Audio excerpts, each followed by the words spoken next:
পুলিশের সঙ্গে সংঘর্ষের এক পর্যায়ে বৃহস্পতিবার রাতে ২১ বছর বয়সী মোটরসাইকেল চালক আফান কুনিওয়ান নিহত হন।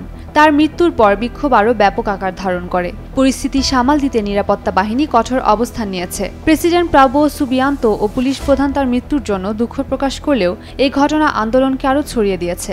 এছাড়া অগ্নিসংযোগ করা হয়েছে সরকারি ভবন ও রাজনীতিকদের বাসভবনে। কিন্তু কেন? জানা গেছে ওই ঘটনায় জাভা, বালি, লোমবক সহ বিভিন্ন অঞ্চলে ছড়িয়ে পড়ে বিক্ষোভ। সোমবার পর্যন্ত সরকারি হিসাবে অন্তত ৭ জন নিহত হয়েছে, যার মূলে রয়েছে ইন্দোনেশিয়ায় বৈষম্যমূলক সমাজ ব্যবস্থার এক করুণ চিত্র। একমাত্র স্মার্ট সিটি বসুন্ধরা, আধুনিকতায় এক ধাপ এগিয়ে। স্থানীয় গণমাধ্যমের তথ্য অনুযায়ী পার্লামেন্ট সদস্যরা প্রতি মাসে প্রায় ১০০ মিলিয়ন রুপিয়া, প্রায় $৬,১৫০ ভাতা পান, যা জাতীয় গড় আয়ের চেয়ে ৩০ গুণ বেশি। আর এ কারণেই জনমনে রয়েছে এক সুপ্ত ক্ষোভ।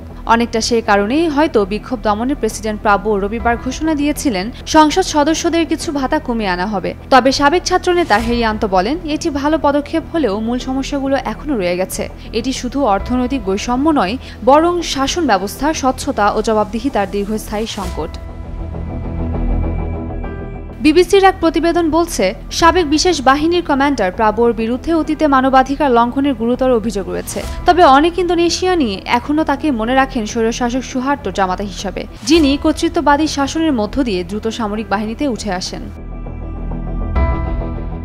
এদিকে সোমবার জাকার্তায় কিছু সময়ের জন্য আন্দোলন থেমেছিল, কারণ ছাত্র সংগঠন ও নাগরিক সমাজের কিছু অংশ সেদিনের কর্মসূচি বাতিল করেছিল। তবে দেশটির রাজনীতি বিশ্লেষকদের মতে পরিস্থিতি এখনই নিয়ন্ত্রণে আসবে এমন ভাবার কোনো কারণ নেই। তাদের মতে আন্দোলনকারীরা পরিবর্তনের জন্য সামনে আরও বড় কর্মসূচির অপেক্ষায় রয়েছে।